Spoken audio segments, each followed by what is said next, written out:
Welcome. Does everyone have a handout? Okay. So this is Hope After Harvey Survivors Workshop, and Andrea Sams, and I put this together based on psychological first aid from the American Red Cross, and informed by an incredible longitudinal study with FEMA did with a Katrina evacuee. So hopefully this will be useful to what we hope to cover in this next hour and a half or so is to review the emotional roller coaster of disaster recovery, learn what is normal in the disaster's aftermath, gain tools to move through the storm's traumatizing effects, uncover the disaster's effects on children, teens, and seniors, those particular populations, and then discover what you can do to help others around you recover. So you may be asking yourself, am I a Harvey survivor? So if you can listen to these questions. Have you ever experienced loss due to the storm? Did you lose things? Has your routine been disrupted? Do you feel guilty about your house not flooding? Have you been impacted by media coverage? So if you said yes to any of those, then you are a Hurricane Harvey survivor, and this class is for you. So I'm glad you're here. What is the emotional roller coaster of disaster? What are we talking about there? Well, so here's the truth about recovery. First, everyone is impacted by the disaster. Everyone. And second, everyone responds to disaster in their own unique way. So how one child or teen or adult responds, it doesn't mean everyone's going to respond that same way. And there are some factors that influence how the storm impacts us. First is our vulnerability and our resilience. So vulnerability would be if we're already physically sick. I know Katrina evacuees that we've served in the past who were fighting cancer at the time that they flooded and the impact on them. And so depending on what your vulnerability was physically before that, and your resilience and your own coping strategies before the storm. Second, prior experience with disaster. So if this is your first disaster, it affects you differently than this is your second or third or fourth. The multiple effects of the disaster can be devastating to people who have not recovered from the last one. Your exposure to both the intensity of the disaster and the duration. So intensity, what that means is being firsthand deeply impacted by the storm's physical presence. And so somebody who, we're working with a child right now who watched a family member be taken away by the storm and by the rushing water. And she is having trouble sleeping. She's having trouble connecting with people. She's having post-traumatic stress disorder. So that was a big, intense moment for her. So our exposure to the intensity, but also the duration. How long were we impacted? I know some homes in South Bear Creek area and on the other side of I-10 with the release of the reservoir just got into their homes like last week because the floodwaters finally went down enough. So the duration, that was like 3 weeks of their home being directly impacted. Fourth is your known coping strategy. So what are you doing that helps you get through stress in general in your life? And are those healthy things? And so what you know how to get through tough, stressful moments. And then your connections or relationships. The healthier your relationships you are in your life, the more buffer you have against the stress that's coming at you. So it helps you survive it because you're connected with other people. Here is an incredible picture, a research-based graph of the disaster and recovery. You see on the left, the pre-disaster area, you're at well, let me describe this. On the left is emotional high versus emotional lows. So this is emotional highs, and this is emotional lows. And then across here is time.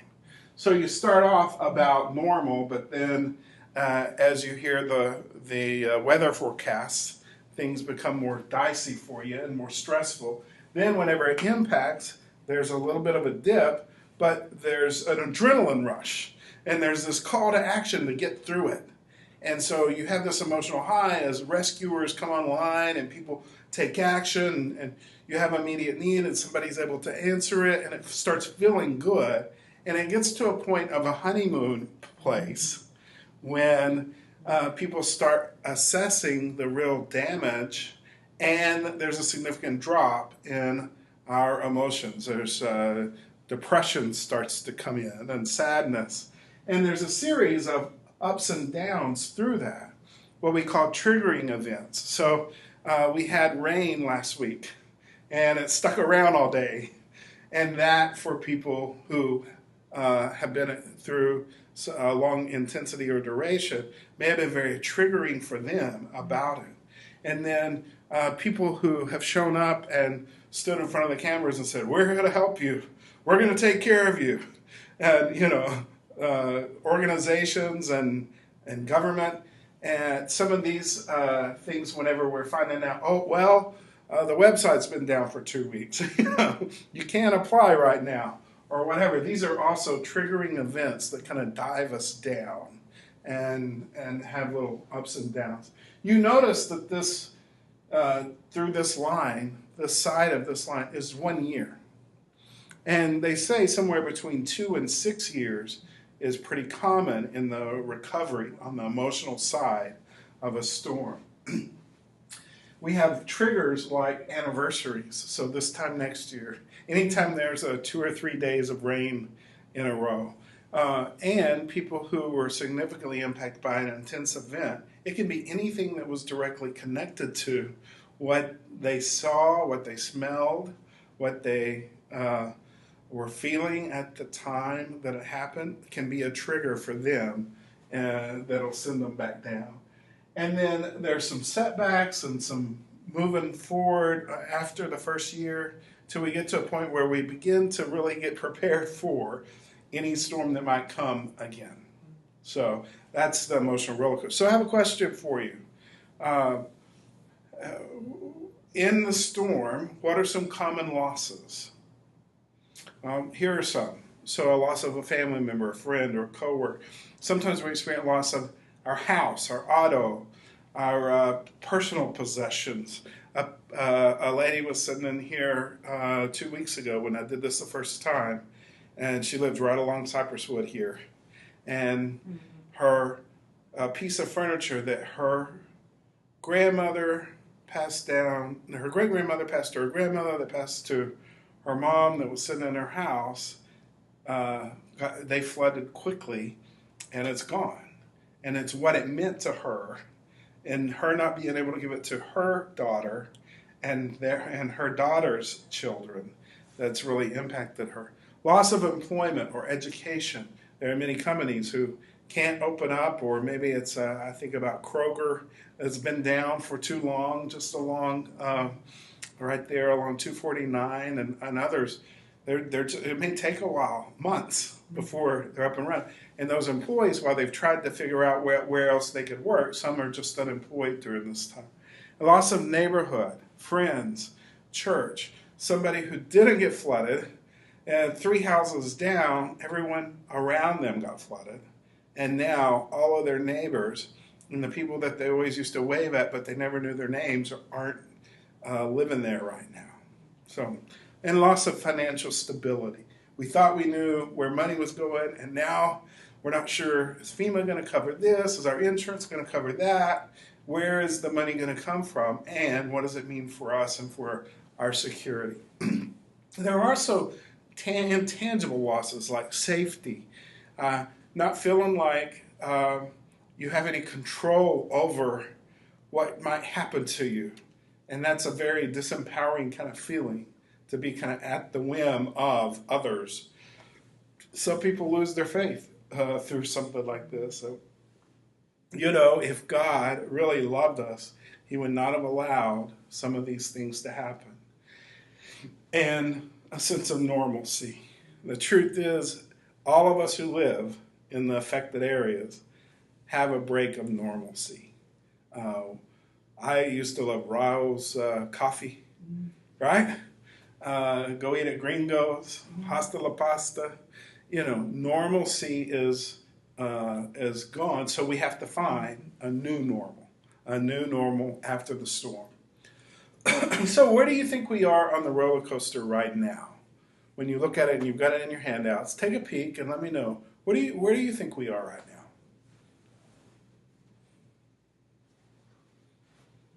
Probably coming off the honeymoon.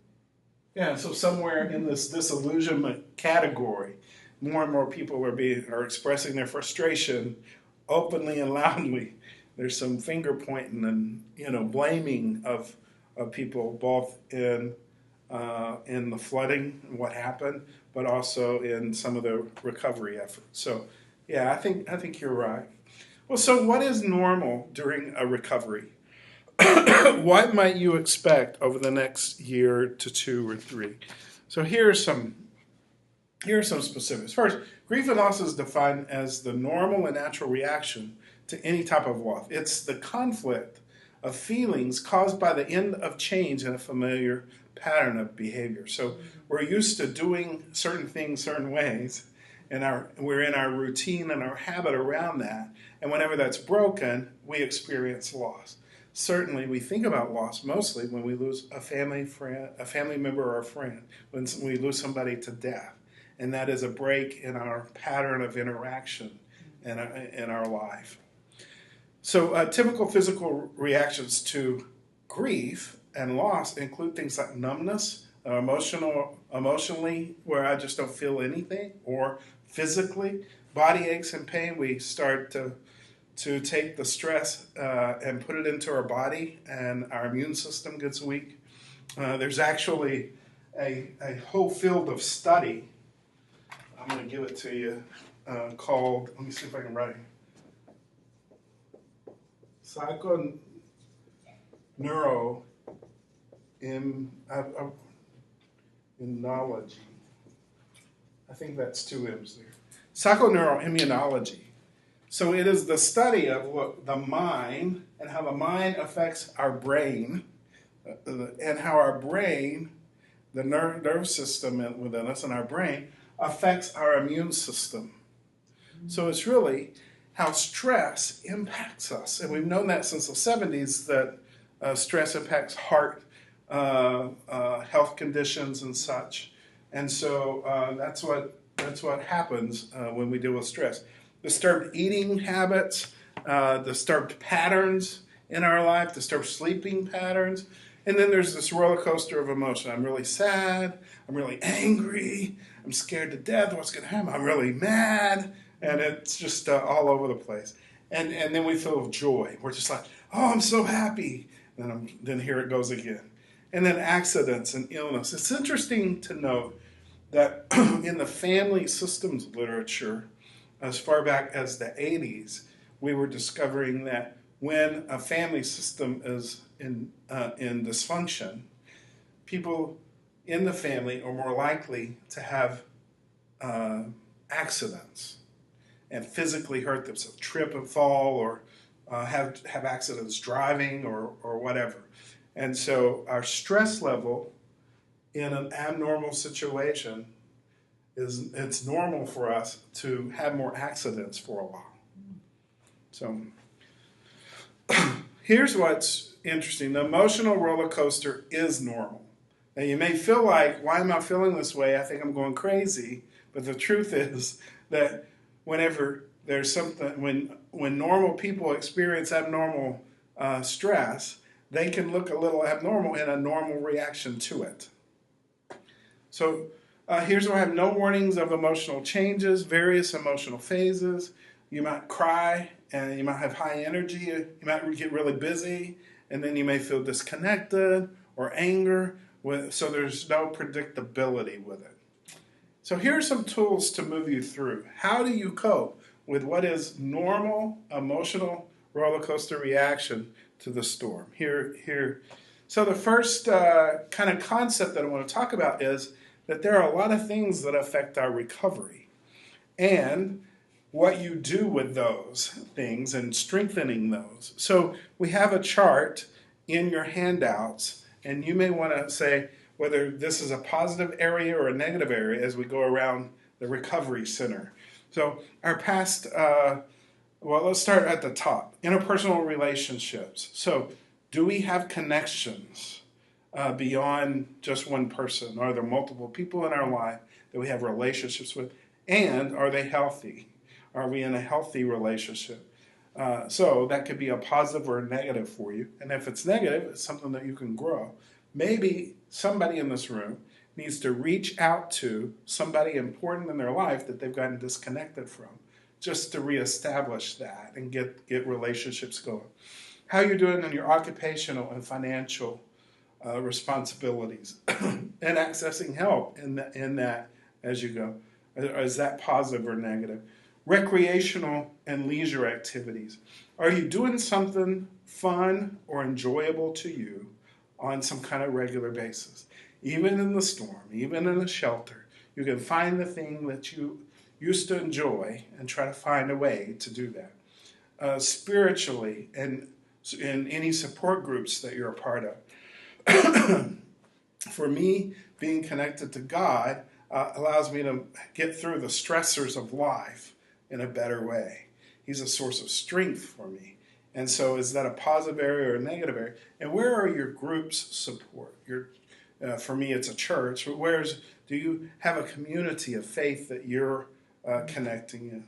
Physical wellness and just taking care of your body physically, getting enough sleep and eating regularly.